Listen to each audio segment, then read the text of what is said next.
Soup. Welcome To. Tales To. Mary. Oh. And. Morrow. We. Will. Be. Reading. To. RPG. Stories. Today. Woo! Yes. Excited. For. You. To. Join. Us. In. Reading. Cringe. Let's. Go! To. How long is this? Read. First. Comes? What? I don't know. Comes? He said first as it comes. I don't know what's going. Let's get to the first story for today. Group makes a second Discord server to bully GM. A story I have been thinking about lately and need to get out of my system. Join a game online with a cool tower theming. Immediately there are too many players, like 7 of them. Apparently all but me, one other player, and the GM were part of the pre-established group before the game. So anyway, GM is a flake, just doesn't show up to sessions. We play about 3 sessions in total, but we reschedule like 7 times, usually 2 hours after a session was supposed to start. The extra sessions, in my opinion, were fine. Some minor poor table etiquette, like one player character who doesn't want to go to the adventure, but is told to suck it up and get on a train. My internet dies mid-session one time. We all made a bunch of secretive wallflowers and eventually break characters so that we can do some RP. So one day, I'm about to log into session, but I noticed half the players are missing from the server. I was about to tell GM I couldn't continue the game if we didn't get the schedule on track, when someone DMs me and invites me to a private server. So in hindsight, I did not get the memo that we were here to talk the GM, because a long call ensued where everyone said the GM was terrible and brought overpowered homebrew into the game. Must have been creeping on everyone. When I was asked about my experience, I said, "Wow, I don't know about that, I'm so sorry, but that wasn't my experience." I told him the truth when asked. I told the GM 1 or 2 things I didn't want in the game and planned for a couple of things. The GM made some suggestions and I agreed. Oh no, I thought I was the favorite? So I apologize for being the favorite. Pretty much all of my interactions with the GM were respectful and well communicated, except for them flaking us mid-session. I had initially thought that we had joined this new server to play a different game and be less flaky, but that didn't end up happening. We just 2 complained about the GM. Hey, have you considered just, taking the complaints directly to the GM instead of just talking in the group together? I mean, not you, OP, but the rest of the players, because you don't get anything solved by just sitting around saying, oh, the GM is so bad, the GM is so bad. How about you tell the GM directly? Have any of them decided to give feedback to the GM? Say like, hey, it's kind of a problem with this and that and the flaking, to solve things? Sitting around complaining does not solve the issue. It make you feel better if you vent, sure, completely understand. But hey, how about you take the venting constructively to the GM and figure out if there's some sort of a solution for it? Or hey, start a new server to play a different game. For real, I don't understand why people sometimes make these sort of like groups to basically hate talk on somebody. It doesn't get anything done. It just makes somebody feel like a circle jerk where they just say, oh, this person is bad, this person is so bad, and it just goes all around and around and around. Nothing gets done. It just makes you guys look like an asshole. And not the OP necessarily. The OP seems like they have a different interaction with it, but the rest of the players, yeah, they look like jerks, complete and utter jerks. Communication's literally key in D&D. Like, if you're not gonna, like, at the end of all sessions, everyone will usually, like, there's usually the question like, did it go well, you guys? Okay, I know you worry about it all the time. Yeah. Like, oh, was it okay? Did it go well? Like, was there anything I need to work on? It's like, if something bad happened, then you'd say. But like, most of the time, everything's fine. But if there is a problem, the best thing to do is say something like, oh, I didn't like this, or I felt uncomfortable doing that. Because at least the next round, like, time they do play, it'll be sorted, and then they'll have like a fun game like they wanted. That's just cruel. Like, yeah, it's cruel. I agree. Because then, like, they're going to be the only one in the call the next time they, like, do a game and everyone's together, and they're all going to be, maybe they're all going to act, like, more snarky towards them now that, like, everyone's talking behind the back. Maybe they're going to end up making the GM feel uncomfortable and stuff, which would be a bad thing to do, because they've got... They got that mob mentality going on. They're already like riled up and think, oh, all the problems that they have are the GM's fault. They've got their pitchforks. They got the pitchforks and torches before asking the GM, hey, maybe we could solve this issue. They're like, oh, everything is GM's fault. Not every issue that you're going to have is going to be just GM's fault. If you don't communicate these sort of issues to the GM, then it's also your fault for not going out of your way to try to solve this issue. Just another problem. The GM had not been amazing to deal with on accounts of the flakiness, But in hindsight, I mainly regret letting the other players pull me into a second server to talk someone whose worst offense was making a good hook and not following through. Everything else felt like they were just making fun of the GM for regional accent and the speech pattern. It's very high school, and it felt weird to me. In hindsight, I think aside from the flakiness, the GM was pretty communicative, but the rest of the group operated on unspoken social rules that GM broke. I don't think they were a bad GM based on our games together. I do wish that showed up. Should GM not be so flaky? Yeah, sure. Has anybody talked to the GM about being flaky? No. Then they probably should. I bet you if somebody just spoke up, that solution will probably be solved already. Maybe GM had a lot of it on the mind or something. Who knows what's going on? Who knows what GM got going on in their life? Maybe they could bend their schedule around to be less flaky and more attentive and pay my attention more. If you don't communicate with other players, how are you supposed to know there's a problem in the first place? Maybe the GM was like, everything is fine, everything is good. Maybe they didn't realize that they're being flaky. Maybe something's going on. Speak to your GM, speak to the problem, figure out the problem before becoming another problem entirely. Christ, what is wrong with people? DM drools after Strahd a bit too much and fetishes evil. Yes, fetishizes evil. Spoiler for Curse of Strahd.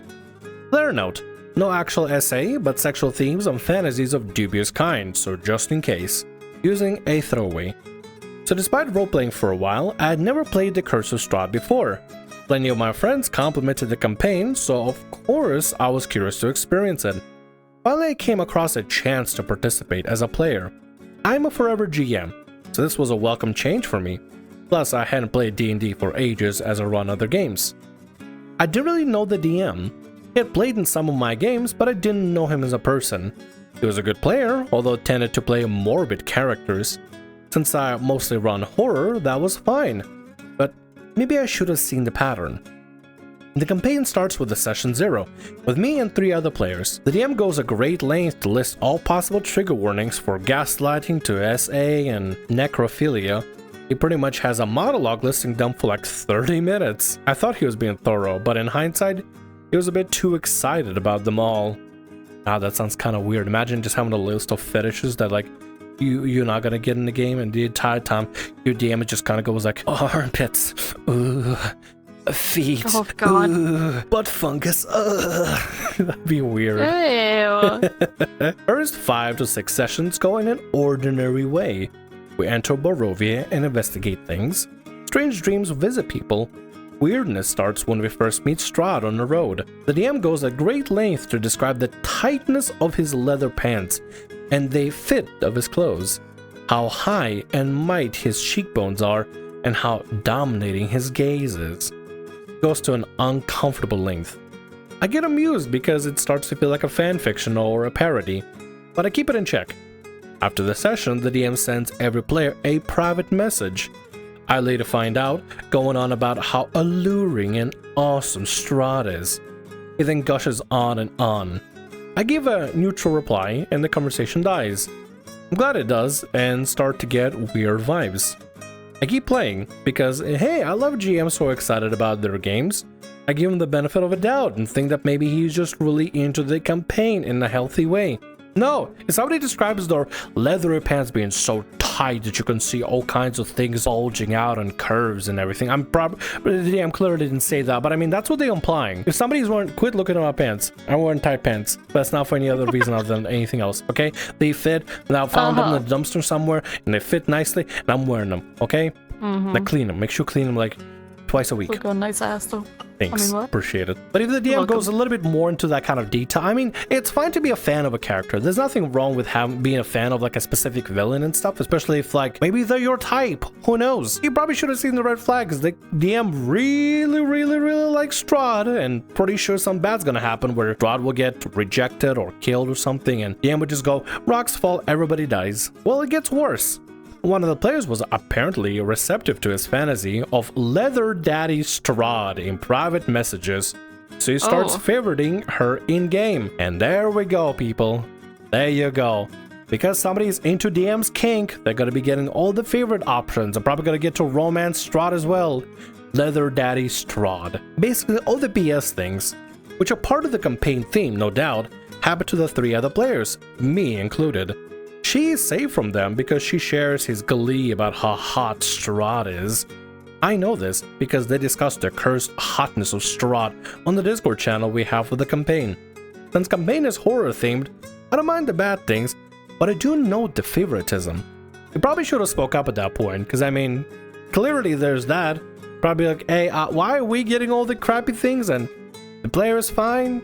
Is it because we're not finding hot leather daddy Strahd hot? Another red flag is how the DM is seething when we have discussion about moral issues among ourselves. That is, discussing these things as our characters see them and as what would be the right thing to do. These are completely in-game discussions and ones that I enjoy a lot. The favorite player pipes in with nihilistic views on how hot it is that someone just acts on their impulses and how good guys make for the most boring stories. She's playing a bard. This gets her an inspiration from the DM who seems pleased. The rest of us get more crappy things.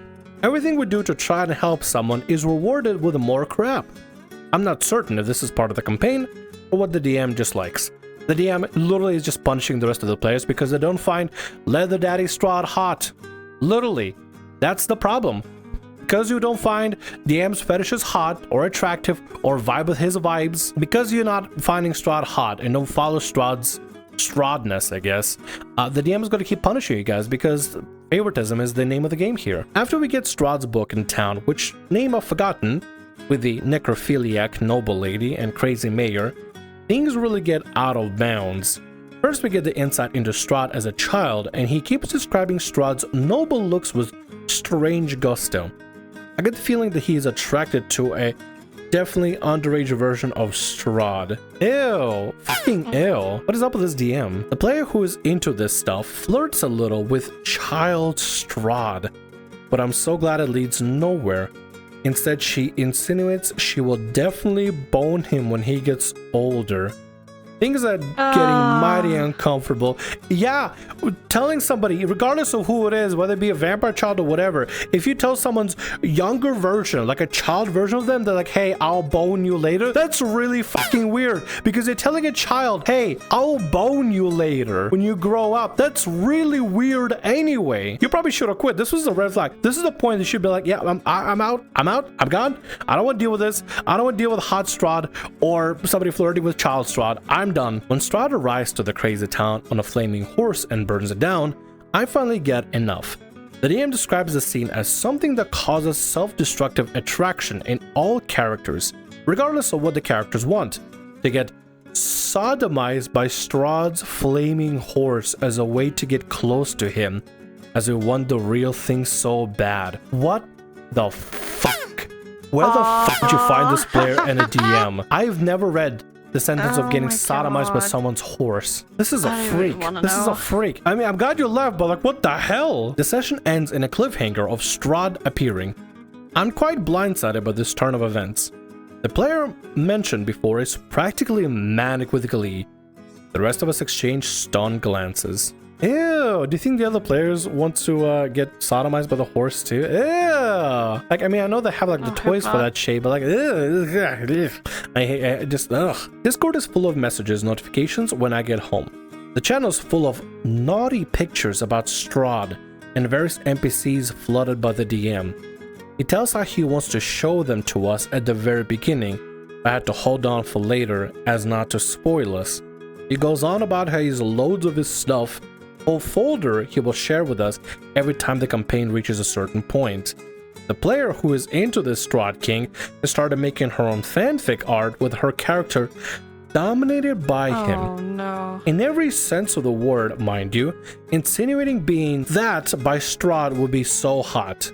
The other two players are not commenting a thing. Yeah, they're probably thinking, they probably have the mouse cursor over the leave Discord server and they're just thinking, just somebody go first. Somebody go first. Somebody please go first so I'm not the only one leaving. I want somebody to go first to give me the courage to leave. Please. So yeah, this one I peace out and leave the campaign.